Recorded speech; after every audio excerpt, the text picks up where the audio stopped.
దేవతలందరూ కూడా వాళ్ళు భూమి మీద అవతరించారు. అటువంటి దాంట్లో ప్రధానాంగం హి మారుతి, ప్రధాన సేవకుడు, ప్రధాన సాధనం ఎవరు అంటే అది మారుతి అని చెప్పేసి ఆ భీమసేన్ అర్థాత్ వాయుదేవుల వారు ప్రధాన సేవకుడు అని చెప్పారు. ఎందుకు అంటే మాఘదాది వధాదేవ దుర్యోధన వధాదపి, మాఘద అర్థాత్ జరాసంధుడి యొక్క సంహారం, అదేవిధంగా దుర్యోధనుడి యొక్క సంహారం, దీన్ని చేస్తూ ఉన్నందువల్ల ఆ మారుతి అర్థాత్ వాయుదేవుల వారే ప్రధానము అని చెప్పేసి చెప్పారు. దాన్ని నిన్నటి రోజున మనం తెలుసుకున్నాము. దాని తర్వాతి శ్లోకం ఇవాళ తెలుసుకుంటుంది. అందరికీ వినపడుతోంది కదా? వినపడుతుంది. సరే సరే సరే వినపడుతుంది ఆచార్య. సరే సరే శ్రీ గురుభ్యో నమః. హరి ఓం.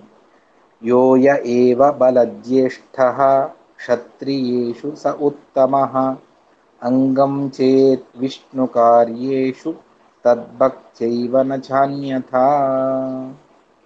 ఇప్పుడు ఉత్తములు ఎవరు, ఎలా తెలుసుకోవాలి అన్నదానికి ప్రధానమైనటువంటి ఆచార్యుల వారి సిద్ధాంతాన్ని ఇక్కడ చెప్తూ ఉన్నారు మనకు. అంటే మహాభారతంలో వచ్చినటువంటి విషయాన్ని దీన్ని శాస్త్రీయంగా చెబుతారు. విషయం కొంచెం కష్టమైనటువంటిది. దాన్ని ఎంత సాధ్యమవుతుందో అంత తేలికగా చెప్పడానికి నేను ప్రయత్నాన్ని చేస్తాను. యహ యహ బలజ్యేష్ఠ సహ ఉత్తమ, ఎవరెవరు బలంలో జ్యేష్ఠులు అర్థాత్ బలిష్ఠులు వాళ్ళు ఉత్తములు అని చెప్తూ ఉన్నారు. అంటే ఎవరికి బలాధిక్యం ఉంటుందో వాళ్ళు ఉత్తములు అని సామాన్యంగా ఒక నియమాన్ని చేస్తారు. ఇది ఎలాది నియమాన్ని మనం అప్లై చేసుకోవాలి అంటే ఋషుల కంటే కూడా బలిష్ఠులు ఉత్తముల అంటే దానికి ఒక విభాగాన్ని చేస్తారు. బలంలో జ్యేష్ఠులు ఎవరు వాళ్ళు ఉత్తములు నిజమే, కానీ ఈ విభాగం క్షత్రియులలో మాత్రమే చేస్తాం తప్ప అన్ని వర్ణాలకు సంబంధించినటువంటిది కాదు అని. క్షత్రియులలో ఎవరు బలజ్యేష్ఠులో అంటే ఎవరికైతే విశిష్టమైనటువంటి బలం ఉన్నదో వాళ్ళు ఉత్తములు. అందువల్ల ఇప్పుడు రాజులందరూ కూడా క్షత్రియులే, అందువల్ల వాళ్లకు సంబంధించినటువంటి విషయాన్ని చెబుతూ వెళతారు. వాళ్ళందరూ కూడా బలంలో ఒకరికంటే ఒకరు తారతమ్యంలో పెద్దవాళ్ళుగా చెప్తూ ఉంటారు. ఉదాహరణకు నేను తీసుకుంటే నకుల సహదేవుల కంటేనూ అర్జునుడు బలిష్ఠుడు. అందువల్ల ఆ నకుల సహదేవుల కంటే అర్జునుడు గొప్పవాడు. అంటే వాళ్ళ మూల రూపంలో నకుల సహదేవులు ఎవరు అంటే అశ్వినీ దేవతలు. ఆ అశ్వినీ దేవతల కంటేనూ అర్జునుడు ఉత్తముడు. అర్జునుడి కంటే ఉత్తముడు బలంలో ఎవరు అంటే బలరాముడు. అందువల్ల అర్జునుడి కంటే బలరాముడు గొప్పవాడు, ఉత్తముడు. ఇది తారతమ్యంలో కూడా ఇలాగే. ఆ బలరాముడి కంటే గొప్పవాడెవరు అంటే అది భీమసేనుడు. అందువల్ల అతడు ఉత్తముడు అని. ఈ విధంగా ఎవరికి బలం ఎక్కువగా ఉన్నదో వాళ్ళు ఉత్తములు. ఈ నియమాన్ని అన్ని చోట్ల మనం అప్లై చేయం. క్షత్రియేషు స ఉత్తమ, లేకపోతే మళ్ళీ అశ్వత్థామాచార్య, ద్రోణాచార్య, కృపాచార్య వాళ్ళందరూ కూడా ఉన్నారు, కానీ వాళ్ళందరూ బ్రాహ్మణులు. అందువల్ల వాళ్లను ఇక్కడ తీసుకురాము. వాళ్లకు వాళ్ళ ఉత్తమత్వాన్ని తెలపడానికి వేరే మానదండం అనేటువంటిది ఉన్నది. అందువల్ల ఇక్కడ ఎవరు క్షత్రియులు బలంలో జ్యేష్ఠులో అర్థాత్ బలిష్ఠులో వాళ్ళు ఉత్తములు. అక్కడ ఇంకొక మాటను మనం చేర్చుకోవాలి. అది ఏమిటి అంటే ఇప్పుడు క్షత్రియులు ఎవరో వాళ్లకు బలం ఎక్కువగా ఉంటే వాళ్ళు ఉత్తములు అంటే ఇప్పుడు జరాసంధుడు ఉన్నాడు. ఆ జరాసంధుడు కూడా క్షత్రియుడే, బలిష్ఠుడే. ఎంతగా బలిష్ఠుడు అంటే ధర్మరాజు కంటే అర్జునుడి కంటేను జరాసంధుడు బలిష్ఠుడు. అన్నంత మాత్రాన ఆ జరాసంధుడు ఉత్తముడు అవ్వాలి. మీరు చెప్పినట్టుగా మధ్వాచార్యుల వారు చెప్పినట్టుగా ఎవరు క్షత్రియులో ఎవరు బలిష్ఠులో వాళ్ళు ఉత్తములు. ఇప్పుడు జరాసంధుడు క్షత్రియుడే, అతడు బలిష్ఠుడే అయినందువల్ల అతడు ధర్మరాజు కంటే గొప్పవాడా అని ప్రశ్న కలుగుతుంది. అందువల్ల ఆచార్యుల వారు చెబుతారు అలా కాదు. మరి ఏమిటి అంటే అంగం చేద్ విష్ణు కార్యేషు తద్భక్త్యైవ నచాన్యథ. అది కూడా క్షత్రియుల్లో ఎవరు ఓ బలజ్యేష్ఠులో వాళ్ళు ఉత్తములు, కానీ అక్కడ విష్ణు కార్యం అర్థాత్ భూభార హరణం అనేటువంటి భగవత్ కార్యంలో వాళ్ళు సేవకులుగా ఉండాలి. అప్పుడు వాళ్ళు ఉత్తములు.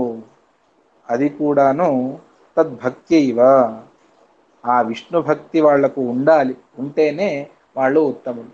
కానీ ఇక్కడ జరాసంధుడికి ఆ విష్ణు భక్తి లేదు. అందువల్ల ధర్మరాజు కంటే కూడా బలిష్ఠుడైనా కూడా క్షత్రియుడైనా కూడా అతడు ఉత్తముడు కాలేడు. అర్థమైందా? శ్లోకం అర్థం చేసుకోవడం కాస్త కష్టం. ఇంకొకసారి మళ్ళీ అదే విషయాన్నే చెప్తాను. క్షత్రియులలో ఎవరెవరు బలజ్యేష్ఠులో వాళ్ళు ఉత్తములు అనంటే అప్పుడు జరాసంధాదివులు కూడా ఉత్తములుగా అవ్వాలి అంటే దానికి కేవలం క్షత్రియులుగా ఉండి బలిష్ఠులుగా ఉంటే వాళ్ళు ఉత్తములు అని కాదు. అక్కడ విష్ణు భక్తితో విష్ణు సేవ అనేటువంటిది ఒకటి చేర్చుకోవాలి. అందువల్ల విష్ణు భక్తి ఉండి విష్ణు కార్యంలో అంగం అర్థాత్ వాళ్ళు విష్ణు సేవకులుగా ఉంటే ఆ విష్ణు సేవకు సాధనమైతే అప్పుడు అటువంటి క్షత్రియులు ఉత్తములు. ఇది అందరికీ అప్లై అయ్యేటువంటి నియమము. ఇప్పుడు ధర్మరాజాదులు ఉన్నారు, వాళ్లకు విష్ణు భక్తి ఉన్నది. అదేవిధంగా వాళ్ళు విష్ణు సేవకు సాధనమయ్యారు. అంగం అంటే సాధనము అని. ఆ విధంగా విష్ణు భగవంతుడి కార్యంలో వాళ్ళందరూ కూడా సేవకులు, అంగమయ్యారు. అదేవిధంగా వాళ్ళు క్షత్రియులు, బలంలో జ్యేష్ఠులు. అందువల్ల ఈ విధంగా ఉత్తమత్వాన్ని చెబుతూ పోతాము. అందువల్ల జరాసంధాదులు ఇక్కడ వాళ్ళని తీసుకోవడానికి రాదు. అంటే ఎవరెవరు కృష్ణ ద్వేషాన్ని చేశారో వాళ్ళందరికీ బలం ఉన్నా కూడా వాళ్లకు ఉత్తమత్వం అనేటువంటిది రాదు. ధర్మరాజు కంటే జరాసంధుడు చాలా బలిష్ఠుడే, కాదని మేము అనం. కానీ అది విష్ణు కార్యానికి విష్ణు భక్తితో ఉన్నటువంటి ఉత్తమ విష్ణు భక్తి అందుకు తోడవ్వాలి. అప్పుడు ఆ బలం అది ఉత్తమత్వానికి నియామకము అని చెబుతాం. దాని తర్వాతి శ్లోకంలో మరొకటి. ఈ శ్లోకాలన్నీ కూడాను ఇవి చాలా నెమ్మదిగా తెలుసుకోవలసినటువంటి విషయాలు. ఎందుకంటే ఇవన్నీ కూడా ఆచార్యుల వారు చెప్పేటువంటి తారతమ్యానికి నియామకమైనటువంటి విషయాలు. అందువల్ల ఒకదానికి 2 సార్లు మళ్ళీ చెప్తాను. దాన్ని నెమ్మదిగా అంటే నిదానంగా అర్థం చేసుకునేటువంటి ప్రయత్నాన్ని చేయండి. ఇప్పుడు క్షత్రియులలో ఎవరు ఉత్తములు అని మనకు తెలిసింది. విష్ణు భక్తి ఉండాలి, బలం ఉండాలి, క్షత్రియులుగా ఉంటే వాళ్ళు ఉత్తములు. ఎవరెవరికి బలాధిక్యము విష్ణు భక్తి ఉన్నదో వాళ్ళు ఉత్తములు అని మనం తెలుసుకున్నాం. ఆ బలంలో కూడా మరొక విశేషాన్ని మనం తెలుసుకోవాలి. అది ఏమిటి అంటే దాన్ని తర్వాతి శ్లోకంలో చెబుతారు. బలం నైసర్గికం తచ్చేత్ వరాస్త్రాదేహే తదన్యథా అన్యావేశ నిమిత్తం చేత్ బలం అన్యాత్మకం హి తత్. వాళ్లకు ఉండేటువంటి బలం కూడా అది నైసర్గికం, స్వాభావికమైనటువంటి బలం ఉండాలి. వరాస్త్రాది నిమిత్తంగా ఉంటే తత్ అన్యథా అది ఉత్తమత్వానికి నియామకం కాదు. అన్యావేశ నిమిత్తం చేత్ బలం అన్యాత్మకం హి తత్. అన్యావేశ నిమిత్తం అంటే వేరే దేవతలు ఉత్తమ దేవతల ఆవేశం ఉండి అతడికి బలం ఉంటే ఆ బలం అతడిది కాదు, ఆ బలం వేరే వాళ్ళదే అని చెబుతారు. ఇది కూడా చాలా విశిష్టమైనటువంటి శ్లోకం. ఎందుకు అంటే ఇప్పుడు ఎవరెవరికి మనం అసుర పక్షంలో అంటే కృష్ణ విరుద్ధ పక్షంలో ఎవరెవరికైతే శక్తి ఉన్నదో వాళ్ళందరికీ కూడా బ్రహ్మదేవుల వారి శంకరుల వారి వరం ఉంటుంది. వరం ఉన్నందువల్ల వారికి శక్తి వస్తుంది. ఇప్పుడు జరాసంధుడే ఉన్నాడు, అతడికి ముగ్గురి వరాన్ని ముగ్గురు విశిష్టమైనటువంటి వ్యక్తులు అతడికి వరాన్ని ఇచ్చారు. అందువల్ల అతడి బలం అది ఉత్తమత్వానికి ప్రయోజకమైనటువంటిది కాదు. ఏ విధంగా అనంటే ఎవరెవరి వరాలు ఉన్నాయి అంటే ఒకటి బ్రహ్మదేవుల వారి వరం ఉన్నది ఆ జరాసంధుడికి, అదేవిధంగా రుద్రదేవుల వారి వరం ఉన్నది, శంకరుడి వరం ఉన్నది, అదేవిధంగా మూడవది చండముని అని చెప్పేసి చండకౌశిక అని చెప్పేసి ఒక ముని అతడి వరం ఉన్నది. అందువల్ల అతడిది బలం నైసర్గికం కాదు, స్వాభావికమైనటువంటిది కాదు. అందువల్ల అటువంటి బలం ఉత్తమత్వానికి కారణం కూడా కాదు. ఇప్పుడు ఎవరు ఉత్తములు అంటే ఎవరికి బలం ఉన్నదో వాళ్ళు ఉత్తములు అని వెనుకటి శ్లోకంలో ఆచార్యుల వారు చెప్పారు. ఇప్పుడు జరాసంధుడు మహాబలిష్ఠుడు కదా, కంసుడు అతడు మహాబలిష్ఠుడు కదా అంటే నిజమే, కానీ అది స్వాభావికమైనటువంటి బలం కాదు. మేము చెప్పినటువంటిది ఎవరికి స్వాభావికంగా బలం ఉన్నది వాళ్ళు ఉత్తములు. కానీ ఇక్కడ ఈ అసుర పక్షంలో జరాసంధ, కంస, దుర్యోధన మొదలైనటువంటి వారికి అందరికీ కూడా దేవతా వరం వల్ల వాళ్ళు బలిష్ఠులయ్యారు. అందువల్ల వాళ్ళ బలం నైసర్గికమైనటువంటిది, స్వాభావికమైనటువంటిది కాదు. అందువల్ల ఆ వర అస్త్రముల చేత వచ్చినటువంటి బలం అది ఉత్తమత్వానికి కారణం కాదు అని చెప్తూ ఉన్నారు. ఇక కొంతమందిలో అన్యావేశ నిమిత్తం వేరే వాళ్ళ ఆవేశం అనేటువంటిది ఉంటుంది. అప్పుడు ఆ బలం కూడా వేరే వాళ్ళది తప్ప వాళ్ళది కాదు. వేరే వాళ్ళ ఆవేశ నిమిత్తంగా వస్తే అప్పుడు అది వాళ్ళదే తప్ప ఈ దేవతలకు అది ఆవేశ నిమిత్తంగా వచ్చినటువంటి బలం. ఇప్పుడు అర్జునుడిలో విశిష్టమైనటువంటి బలం ఉన్నది. ఒక్కొక్కసారి అశ్వత్థామాచార్యుల వారి దగ్గర కూడా బాగా యుద్ధాన్ని చేసేటువంటి సామర్థ్యం. అప్పుడు అశ్వత్థామాచార్యుల వారు రుద్రదేవుల వారు, వాళ్ళకంటే అర్జునుడు బాగా బలాన్ని ప్రయోగించాడు అంత మాత్రాన అర్జునుడు అశ్వత్థామాచార్యుల వారి కంటే గొప్పవాడు కాలేడు. ఎందుకు అంటే అర్జునుడిలో దేవతా ఆవేశం, నరావేశం ఉన్నది, శేషావేశం ఉన్నది. అందువల్ల అతడు బాగా బలిష్ఠుడయ్యాడు.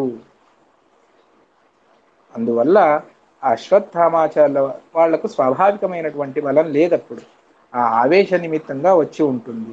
అన్యావేశ నిమిత్తం చేత్ ఆ బలం వేరే ఆవేశ నిమిత్తంగా వచ్చి ఉంటే అప్పుడు ఆ బలం కూడా వేరే వాళ్ళదే తప్ప వాళ్ళ స్వాభావికమైనటువంటి బలం కాదు. అర్థమైందా? వెనుకటి శ్లోకాన్ని ఈ శ్లోకాన్ని కలిపి మరొక్కసారి చెబుతాను, సరిగా అర్థం చేసుకోండి. ఎవరెవరు బలిష్ఠులో వాళ్ళు ఉత్తములు. ఈ నియమం ఎక్కడ అప్లై చేయాలి అంటే క్షత్రియులలో ఈ నియమాన్ని అప్లై చేయాలి. సో బలిష్ఠులు ఎవరైతే ఉన్నారో క్షత్రియులలో వాళ్ళు ఉత్తములు. అందువల్ల అశ్విని దేవతల కంటే అర్జునుడిలో బలం ఎక్కువగా ఉన్నది, అందువల్ల అతడు ఉత్తముడు. ఆ అర్జునుడి కంటేను బలరామునిలో బలం ఎక్కువగా ఉన్నది, అందువల్ల ఆ బలరాముడు ఉత్తముడు. ఆ బలరాముడి కంటేను భీమసేనుడిలో బలం ఎక్కువగా ఉన్నది, అందువల్ల బలరాముడి కంటే భీమసేనుడు ఉత్తముడు. ఈ విధంగా తారతమ్యాన్ని తెలుసుకొని భీమసేనుల వారు చాలా ఉత్తములు, అందువల్ల వాళ్ళు చాలా శ్రేష్ఠులు. ఈ విధంగా మీరు క్షత్రియులలో ఎవరికి బలం ఎక్కువగా ఉన్నదో వాళ్ళు ఉత్తములు అంటే జరాసంధుడు కూడా క్షత్రియుడే, అతడిలో ధర్మరాజు కంటే బలాధిక్యం ఉన్నది, అందువల్ల ధర్మరాజు కంటే అతడు ఉత్తముడవుతాడా అని ప్రశ్న వస్తే లేదు అని సమాధానము. ఎందుకు అంటే కేవలం బలం అనే కాదు, అక్కడ ఇంకొక అంశాన్ని చేర్చుకోవాలి. అదేమిటి అంటే తద్భక్త్యైవ నచాన్యథ, అంటే వాళ్లకు విష్ణు భక్తి ఉండి విష్ణు సేవారూపమైనటువంటి ఈ భూభార హరణంలో వాళ్ళ సేవను, అర్థాత్ వాళ్ళు సేవకులుగా ఉండాలి. అప్పుడు విష్ణు భక్తి విష్ణు సేవారూపమైనటువంటి ఎవరికి బలం క్షత్రియులలో అధికంగా ఉన్నదో వాళ్ళు ఉత్తములు. ఇవి దేవతల్లో మాత్రమే సంభవిస్తుంది తప్ప ఆ, ఎవరు జరాసంధ కంస నరకాసుర వాళ్లకు ఈ నియమం అప్లై అవ్వదు. అందువల్ల ఇది తారతమ్యాన్ని ఈ విధంగా మనం తెలుసుకోవచ్చు. ఈ అశ్విని దేవతలు కానివ్వండి, ధర్మరాజు కానివ్వండి, వీళ్ళందరూ కూడాను విష్ణు భక్తి కలవారే. అదేవిధంగా విష్ణు సేవను అర్థాత్ భూభార హరణం అనేటువంటి విష్ణు కార్యంలో వాళ్ళు అంగంగా ఉన్నారు, సాధనంగా ఉన్నారు. వాళ్లకు బలము ఉన్నది. ఆ బలం ఎవరెవరికి ఎంతెంతగా ఉన్నదో వాళ్ళు ఉత్తములు అని చెప్పారు. దాని తర్వాత ఈ బలం కూడా వాళ్లకు స్వాభావికంగా ఉండాలి తప్ప వర అస్త్ర నిమిత్తంగా అది బలం రాకూడదు. అలా వస్తే మళ్ళీ అది స్వాభావికమైనటువంటి బలం కాదు. ఆ బలం వల్ల ఉత్తమత్వాన్ని నిర్ణయించలేము. అన్యావేశ నిమిత్తం చేత్ అదే విధంగా బలం ఏ విధంగా వర అస్త్రాదుల నుంచి వస్తుందో అదే విధంగా ఇక్కడ వేరే వాళ్ళ ఆవేశం తమలో ఉంటే అర్థాత్ అర్జునుడిలో నరావేశం ఉన్నది. ఆ నరావేశం ఉన్నందువల్ల అతడికి శక్తి ఎక్కువగా కనిపిస్తుంది. అర్థాత్ అశ్వత్థామాచార్యుల వారి కంటే వాళ్ళు గొప్పవాళ్ళుగా అనిపిస్తారు. కానీ అది అన్యావేశ నిమిత్తంగా వచ్చినటువంటిది తప్ప స్వాభావికమైనటువంటిది కాదు అని చెప్తూ ఉన్నాను. అర్థమైందా? దాని తర్వాత శ్లోకం దేవేషు బలినామేవ భక్తి జ్ఞానే నచాన్యథ స ఏవ చ ప్రియో విష్ణోః నాన్యథాతు కథంచన. మరొకసారి శ్లోకం చదువుతాను. 19వ శ్లోకం దేవేషు బలినామేవ భక్తి జ్ఞానే నచాన్యథా స ఏవ చ ప్రియో విష్ణోః నాన్యతాథు కథంచన. దేవేషు దేవతలలో బలినామేవ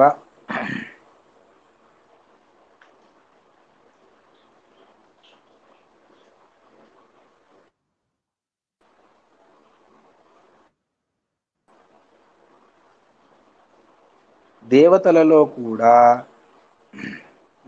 ఎవరు బలిష్ఠులో వాళ్ళకే భక్తి జ్ఞానాదులు అధికంగా ఉంటాయి. నచాన్యథ దీనికి విపరీతంగా కాదు. ఎవరికి అతడే అంటే ఎవరికి బలం అధికంగా ఉన్నదో వాళ్లకు భక్తి జ్ఞానము అధికంగా ఉంటుంది. అటువంటి వారే భగవంతుడికి చాలా కావలసినటువంటి వారు. సయేవచ ప్రియ భగవంతుడికి ప్రీతి విషయులు. భగవంతుడు వాళ్ళ మీద అనుగ్రహాన్ని విశేషంగా చేస్తాడు. అన్యథ కథంచన నా దీనికి విరుద్ధంగా లేదు. అంటే దేవతలలో కూడా ఎవరికి బలం విశేషంగా ఉన్నది వాళ్ళకి భక్తి జ్ఞానాదులు కూడా ఉంటాయి. అటువంటి వారి మీదనే భగవద్ అనుగ్రహం కూడా ఉంటుంది. అతడే భగవంతుడికి చాలా కావలసిన వాడవుతాడు. క్షత్రియులలో ఏ విధంగా నియమాన్ని చెప్పారు అదే విధంగా దేవతలలో కూడా ఇదే నియమం అప్లై అవుతుంది. ఏంటా నియమము అంటే దేవేషు దేవతలలో బలినామేవ ఎవరు బలిష్ఠులో వాళ్ళకే భక్తి జ్ఞానే భక్తి విష్ణు భక్తి మరియు విష్ణు జ్ఞానం తత్వజ్ఞానం అది ఎక్కువగా ఉంటుంది. నచాన్యథ దీనికి విరుద్ధంగా లేదు. అతడే అంటే ఎవరికి బలము భక్తి జ్ఞానము అధికంగా ఉంటుందో ఎంత ఎంత అధికంగా ఉంటుందో అంత అంత భగవంతుడికి వాళ్ళు కావలసిన వాళ్ళు అవుతారు. అందువల్ల ఎంత బ్రహ్మదేవుల వారికి బలం ఉన్నది అర్థాత్ వాయుదేవుల వారికి ఎంత బలం ఉన్నది అంత వాళ్లకు భక్తి జ్ఞానాదులు కూడా ఉన్నాయి. అందువల్ల వాయుదేవుల వారు భగవంతుడికి ఎంత కావలసిన వాళ్ళు అవుతారు అంతగా వేరే వాళ్ళు లేరు. ఇది 2 అవతారాల్లోనూ మనం చూసుకోవచ్చు. ఎక్కడ అంటే హనుమంతుడు తను వాయుదేవుల వారికి విశిష్టమైనటువంటి బలం ఉన్నది. అందువల్లనే బుద్ధిర్బలం యశోధైర్యం అని మనం బలం గురించి చెబుతాం. వాయుదేవుల వారికి చాలా విశిష్టమైనటువంటి బలం ఉన్నది. అందువల్ల వాళ్లకు భక్తి మరియు జ్ఞానం కూడా వాళ్ళకి అధికంగా ఉంటుంది. అందువల్లనే వాళ్ళు భగవంతుడికి ఎంతగా కావలసిన వాళ్ళు అంతగా వేరే వాళ్ళు కాదు. అంటే శేష గరుత్మాన్ శేషుడు గరుత్మంతుడు వాళ్ళందరూ ఉన్నారు. కానీ వాళ్లకు వాయుదేవుల వారికి ఉన్నంత బలం లేదు. అందువల్ల భక్తి జ్ఞానం కూడా తగ్గిపోతుంది. అందువల్ల భగవంతుడు కూడా వాళ్ళ మీద అనుగ్రహాన్ని తగ్గించేస్తాడు. అది ఏ విధంగా అంటే ఆ బలం తక్కువగా ఉంది, అందువల్ల భక్తి జ్ఞానాలు తక్కువగా ఉన్నాయి.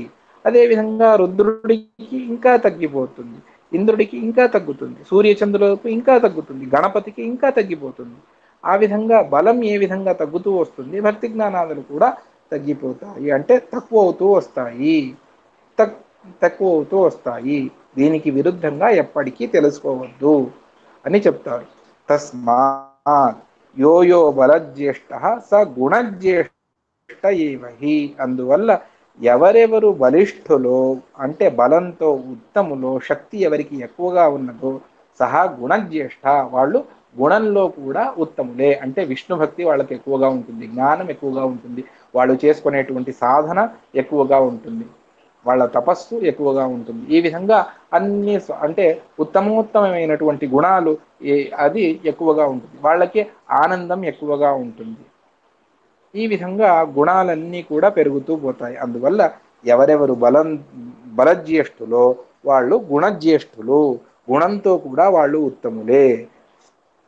బలం హి క్షత్రియే వ్యక్తం జ్ఞాయతే స్థూల దృష్టిభి. కాదు, ఇక్కడ బలాన్ని ఎందుకు చెబుతూ ఉన్నారు? విష్ణు భక్తి ప్రధానం కదా, విష్ణు భక్తిని ప్రధానంగా చెప్పాలి. అటువంటిది మీరు బలం తీసుకువచ్చి బలంతో ఎవరు ఉత్తములో వాళ్ళు, ఎవరికి బలాధిక్యం ఉన్నదో వాళ్ళు ఉత్తములు అని మీరు చెప్తూ ఉన్నారు. ఇది ఎలా అంటే దానికి ఆచార్యుల వారు చెబుతారు. క్షత్రియులలో బలం స్థూల దృష్టిభి వ్యక్తం జ్ఞాయతే. మనం అందరం కూడా స్థూల దృష్టి, అర్థాత్ మాకు సూక్ష్మ దృష్టి మానవులకు లేదు. అందువల్ల మానవులను ఉద్దేశించుకొని చెప్పేటప్పుడు వాళ్ళలో బల కార్యం మనకు కనిపిస్తుంది, వాళ్ళ జ్ఞాన కార్యం మనకు కనిపించదు. అంటే రాక్షసుల సంహారాన్ని వాళ్ళందరూ చేస్తూ వస్తారు.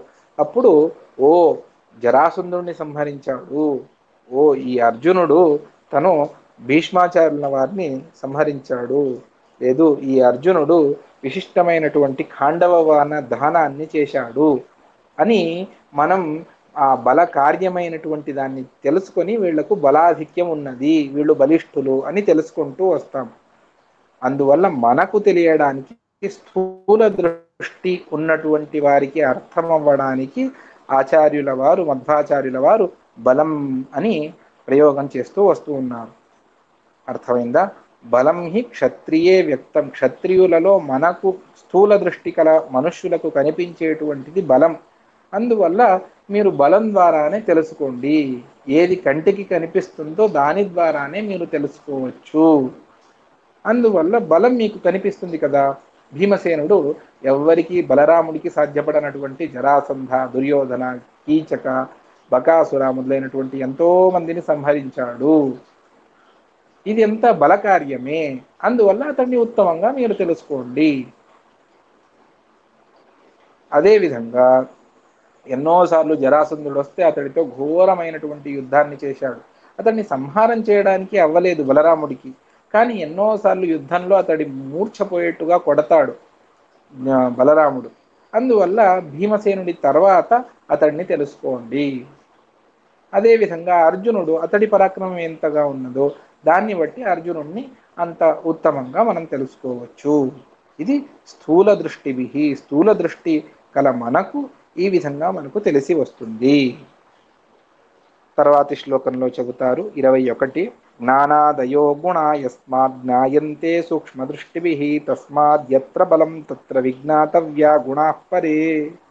మరి స్థూల దృష్టి కల మానవులకు వాళ్లలో బలాన్ని తెలుసుకొని ఉత్తమత్వాన్ని తెలుసుకోండి అని మీరు అన్నారు.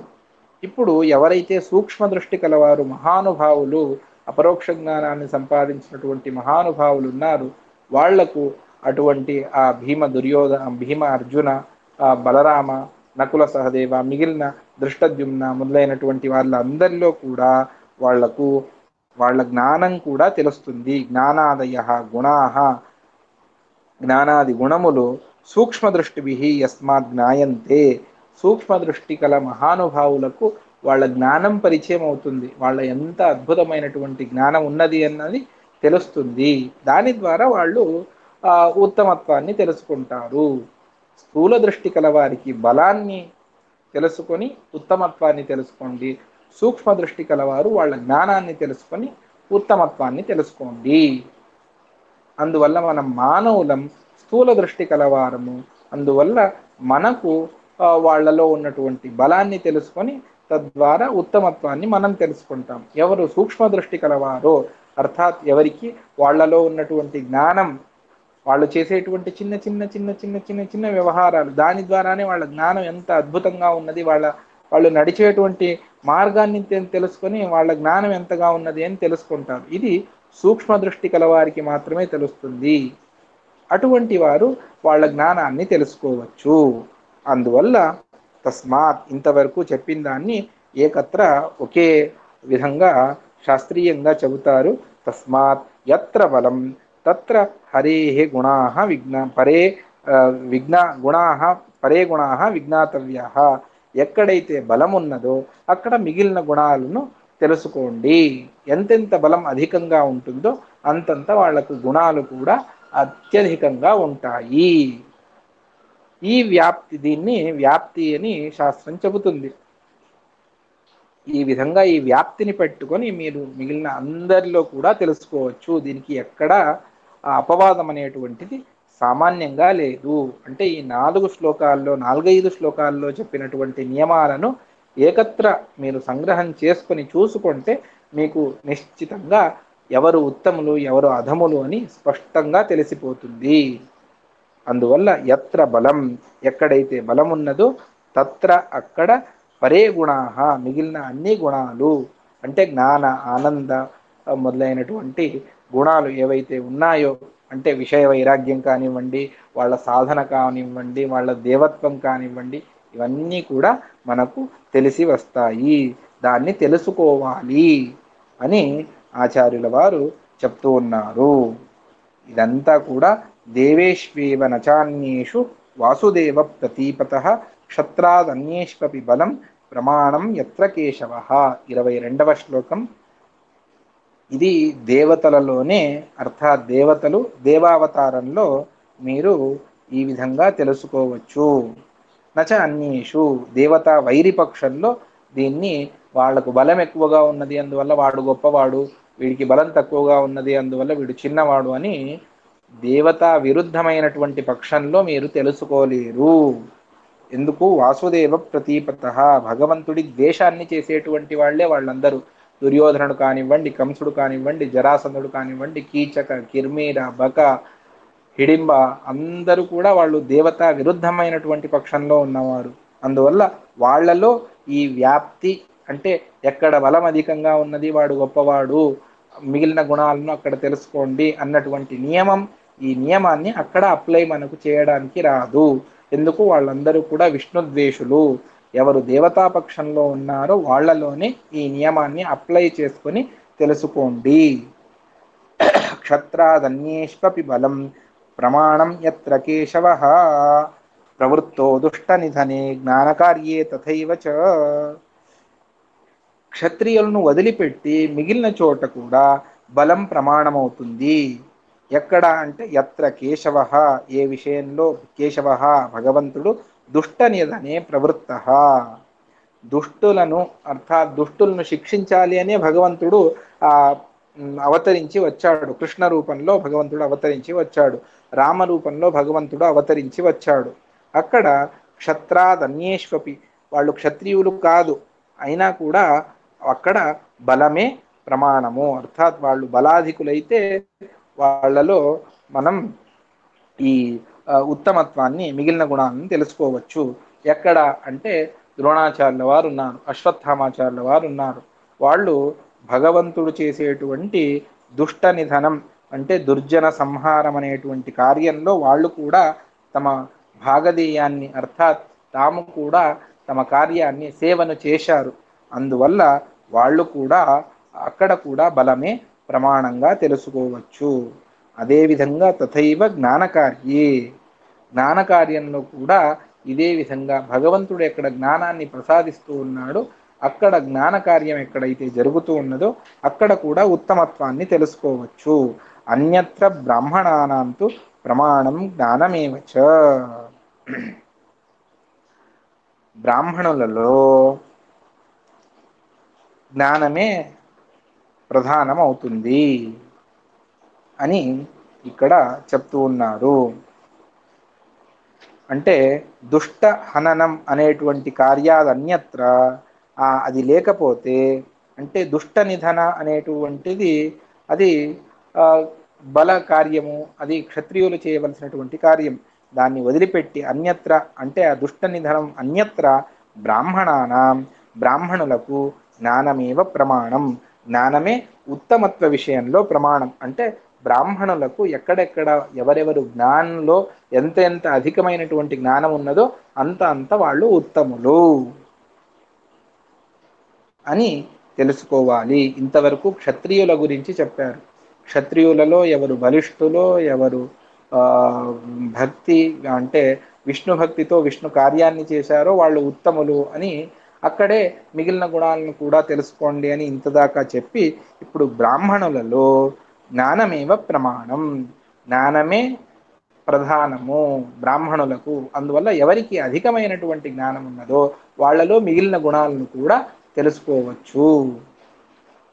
క్షత్రియాణం బలం చైవ సర్వేషాం విష్ణు కార్యత. ఆ క్షత్రియుల్లో మరియు బ్రాహ్మణులలో బల జ్ఞానం ఇవన్నీ కూడా విష్ణు కార్యత, అర్థాత్ భగవంతుడి కార్యరూపంగానే ఇవి ఉండాలి తప్ప అది భగవంతుడి సేవారూపంగానే వినియోగించాలి తప్ప దాన్ని మరొక విధంగా మనం తీసుకోరాదు. అందువల్ల క్షత్రియులకు బలం అది విష్ణు యొక్క అర్థాత్ భగవంతుడి కార్యరూపంగానే అది ఉండాలి అని చెప్తూ ఉన్నారు. అర్థమైందా? తర్వాతది మళ్ళీ వేరే విషయం వస్తుంది, రేపటి నుంచి మళ్ళీ దాన్ని తెలుసుకుందాం. ఇవాల్టి పాఠంలో ఏదైనా ప్రశ్నలు సందేహము ఉంటే అడగవచ్చు, దాన్ని సాధ్యమైనంత వరకు పరిహారాన్ని చేస్తాం. ఆచార్య వారు, బలం అంటే శారీరక బలంగానే భావించాలా? అవునవును, శారీరక బలం మూలాన జ్ఞానం పెరుగుతుందా? బలం ఉన్న వాడికి మాత్రమే పెరుగుతుందా? జ్ఞానం మూలాన బలం పెరుగుతుందంటారా? అంటే బలం నైసర్గికమైనటువంటి స్వాభావికమైనటువంటి దేహ బలం ఎవరికి ఉన్నదో వాళ్లలోనే భక్తి జ్ఞానాదులు కూడా ఎక్కువగా ఉంటాయి. అర్థమైందా?